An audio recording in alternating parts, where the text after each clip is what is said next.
ये आकाशवाणी रायपुर है। छत्तीसगढ़ी समाचार बुलेटिन के संग संगीता यादव के जय जोहार। अब सुनो आज के प्रमुख समाचार। छत्तीसगढ़ में विधानसभा चुनाव के पाछू 90 विधानसभा सीट मन के मतगणना कड़ा सुरक्षा के बीच जिला मुख्यालय मन में 3 दिसंबर के 21 संग्रह होही। उपराष्ट्रपति जगदीप धनखड़ अवैया 3 दिसंबर के छत्तीसगढ़ के 1 दिवसीय प्रवास में रायपुर आही और भारत और ऑस्ट्रेलिया के बीच राजधानी रायपुर के शहीद वीर नारायण सिंह अंतर्राष्ट्रीय क्रिकेट स्टेडियम में आज चौथा T20 अंतर्राष्ट्रीय क्रिकेट मैच अब ले कुछ एक देरी में शुरू होवैया है। अब समाचार विस्तार ले। छत्तीसगढ़ में विधानसभा चुनाव के पाछू अब 90 विधानसभा सीट मन के मतगणना कड़ा सुरक्षा के बीच जिला मुख्यालय मन में परन दिन 3 दिसंबर के 21 संग्रह होही। एखर बर निर्वाचन आयोग ह सबो तैयारी पूरा कर ले है। इही बीच विधानसभा चुनाव के चलत राज्य के 90 ठिन विधानसभा क्षेत्र ले अब तक सबो श्रेणी के 1,03,000 ले ज्यादा डाक मतपत्र प्राप्त होए हे। एमा सेवा मतदाता मन के ETBP निर्वाचन ड्यूटी कर्मचारी के सुविधा केंद्र मन ले प्राप्त डाक मतपत्र और अनुपस्थित श्रेणी के 80 बछर ले ज्यादा आयु के वर्ग के मतदाता, दिव्यांग और अनिवार्य सेवा मतदाता मन ले मिले डाक मतपत्र शामिल है। मुख्य निर्वाचन पदाधिकारी रीना बाबा साहेब कंगाले हा बताइन की सेवा मतदाता मन ला जारी करे गे ETBP हर दिन मिलत है, जेकर संख्या 6,000 ले ज्यादा है। सेवा मतदाता के ETBP 3 दिसंबर के मतगणना शुरू होए के पहली तक मिल जही। हर दिन मिले ETBP ला जिला स्तर में अभ्यर्थी और उखर प्रतिनिधि मन के आगू में जिला मुख्यालय के ट्रेजरी स्थित स्ट्रांग रूम में सुरक्षित रखे जाथे और एकर संख्यात्मक जानकारी ले सबो ला अवगत कराए जाथे। उन्हें डाक मतपत्र मन ला निर्वाचन ड्यूटी में तैनात अधिकारी कर्मचारी मन के 91,000 ले ज्यादा डाक मतपत्र शामिल है। ऐसने 80 बछर ले ज्यादा उम्र के मतदाता और दिव्यांगजन के घर घर जाके प्राप्त करे गए डाक मतपत्र के संख्या 6,000 ले ज्यादा है।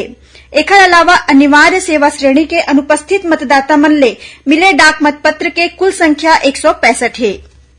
मुख्य निर्वाचन पदाधिकारी हा बताइन की मिले डाक मतपत्र के संख्यात्मक जानकारी हर दिन भारत निर्वाचन आयोग ला निर्धारित प्रारूप में प्रेषित करे जाथे और जिला स्तर में घलो एकर जानकारी ले सबो अभ्यर्थी मन ला अवगत कराए जाथे। ओमन बताइन की मतगणना के दिन दिसंबर के सबले पहली बिहनिया 8 बजे ले डाक मतपत्र के गणना करे जाही और ओखर आधा घंटा बाद EVM मशीन के मत के गणना शुरू होही।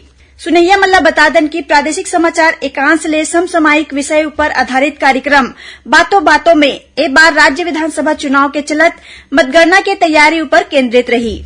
इस संबंध में छत्तीसगढ़ के मुख्य निर्वाचन पदाधिकारी रीना बाबा साहेब कंगाले ले गे भेंट वार्ता प्रसारित करे जाही। एकर प्रसारण आकाशवाणी केंद्र रायपुर ले काली 2 दिसंबर के भिन्य 10:30 बजे ले करे जाही।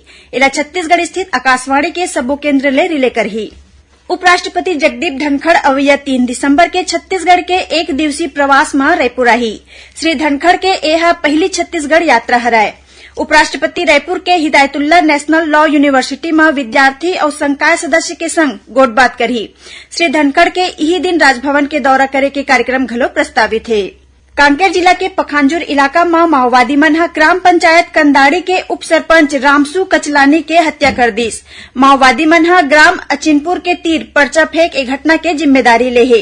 उहे माओवादी मन हा पखांजूर क्षेत्र के गांव अचिनपुर और बुरका में रद्दा ला खोद दे है, जेखर सेती ये रद्दा में अवै जवै बाधित हो गए है। संगे संग बुरका गांव में ही माओवादी मन हा निजी कंपनी के एक टीन मोबाइल टावर में आगी लगा दिन।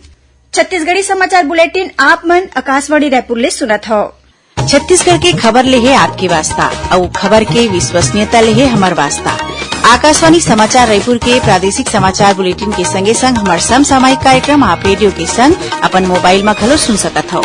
आकाशवाणी समाचार फेसबुक, ट्विटर और यूट्यूब में घलो हावय। हमार फेसबुक पेज हरे Chhattisgarh news on AIR, Twitter handle CGAIR news और हमार यूट्यूब चैनल हरे छत्तीसगढ़ AIR न्यूज। तो अब रेडियो के संगे संग आपके मोबाइल के माध्यम ले हम आप तक पहुंचत हन। छत्तीसगढ़ के हर खबर पर सुनत रहो आकाशवाणी समाचार। अब आगू बढ़बो बाची समाचार कोती।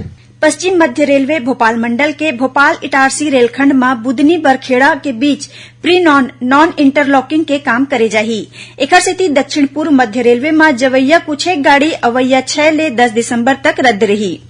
एमा निजामुद्दीन रायगढ़ गोंडवाना एक्सप्रेस, कोरबा अमृतसर छत्तीसगढ़ एक्सप्रेस, अमृतसर बिलासपुर छत्तीसगढ़ एक्सप्रेस और बिलासपुर कोरबा पैसेंजर शामिल है।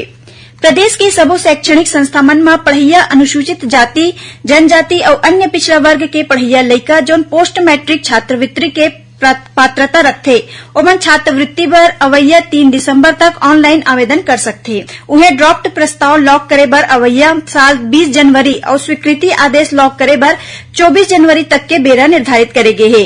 निर्धारित बेरा के बाद चालू शिक्षा सत्र के पोस्ट मैट्रिक छात्रवृत्ति बर ऑनलाइन आवेदन के पोर्टल बंद कर दे जाही। भारत और ऑस्ट्रेलिया के बीच राजधानी रायपुर के शहीद वीर नारायण सिंह अंतर्राष्ट्रीय क्रिकेट स्टेडियम में आज चौथा T20 अंतर्राष्ट्रीय क्रिकेट मैच अबले कुछ एक देरी में शुरू होवैया है।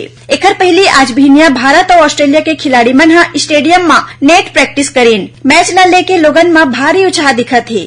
मैच के दौरान स्टेडियम में सुरक्षा बनाए रखे बर पुलिस बल तैनात करे गे हे। उन्हें रायपुर यातायात पुलिस ह राज्य के अलग अलग जिला मन ले अवैया दर्शक मन बर सुगम और सुरक्षित अवई जवई बर रद्दा और पार्किंग व्यवस्था निर्धारित करे हे। आज विश्व एड्स दिवस मनाए जाथे। ए मौका में राजधानी रायपुर संग प्रदेश भर में आने कार्यक्रम करे जाथे। ए दौरान कतकोन जगह में चर्चा, संगोष्ठी और रैली निकाल के लोगन ला HIV एड्स के प्रति जागरूक करेगिस। ए बखत विश्व एड्स दिवस के विषय हरे सामुदायिक नेतृत्व। ए दिवस विश्व भर में लोगन ला HIV वायरस के प्रति जागरूक करे और एकजुट होके एखर ले निपटे बर मनाए जाथे। ए दिन हा HIV ले ग्रसित लोगन ला समर्पित है। विश्व स्वास्थ्य संगठन के अनुसार 3 करोड़ 90 लाख ले ज्यादा लोगन HIV ले पीड़ित है। ए बछर विश्व भर में HIV ले ग्रस्त 6,30,000 लोगन के मौत होए है। हरियाणा के गुरुग्राम में 5 महीना होए राष्ट्रीय खेलकूद प्रतियोगिता में कोंडागांव के छात्रा लेखा नेताम हा जूडो में कांस्य पदक जीते है। लेखा नेताम हा 14 बछर ले कम आयु वर्ग के 44 किलोग्राम वर्ग में उत्कृष्ट प्रदर्शन करत ए उपलब्धि पाए है। लेखा नेताम के कोंडागांव पहुंचे में कलेक्टर दीपक सोनी हा उखर सम्मान करेन।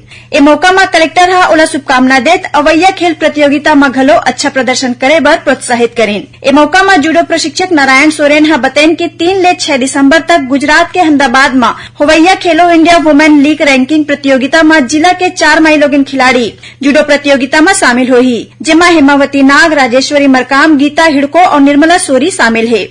कलेक्टर हा ए सबो खिलाड़ी मन ला शुभकामना दिन। खबर के मुताबिक कोंडागांव में जिला प्रशासन और ITBP के 41वां बटालियन डहर ले निःशुल्क जूडो प्रशिक्षण केंद्र संचालित करे जाथे। ए केंद्र में अब तक 200 ले ज्यादा लइका मन ला प्रशिक्षण दे जा चुके है। कोंडागांव जिला के केसकाल घाटी में चलत मरम्मत काम के बेरा 3 दिसंबर तक बढ़ा दे गे हे। ऐसे में मालवाहक वाहन मन के अवै जवई पहली ले निर्धारित चुने रद्दा ले होही। अनुविभागीय अधिकारी हा बताइन कि केसकाल घाटी में चलाए जात पेंच मरम्मत काम ला पाछू 18 नवंबर के शुरू करे गे रहिस, जेला 3 नवंबर तक पूरा करना रहिस। फिर निर्धारित बेरा तक काम पूरा नहीं होए के स्थिति काम के बेरा 3 दिन बढ़ाए गे हे। आखिर में प्रमुख समाचार एक घाव फेर। छत्तीसगढ़ में विधानसभा चुनाव के पाछू 90 विधानसभा सीट मन के मतगणना कड़ा सुरक्षा के बीच जिला मुख्यालय मन में 3 दिसंबर के 1 के संग्रह होही। उपराष्ट्रपति जगदीप धनखड़ अवैया 3 दिसंबर के छत्तीसगढ़ के 1 दिवसीय प्रवास में रायपुर आई और भारत और ऑस्ट्रेलिया के बीच राजधानी रायपुर के शहीद वीर नारायण सिंह अंतर्राष्ट्रीय क्रिकेट स्टेडियम में आज चौथा T20 अंतर्राष्ट्रीय क्रिकेट मैच अब कुछ एक देरी में शुरू होवैया है। एकरे संग छत्तीसगढ़ी बुलेटिन समाचार इहे सिरावत है। जय जोहार।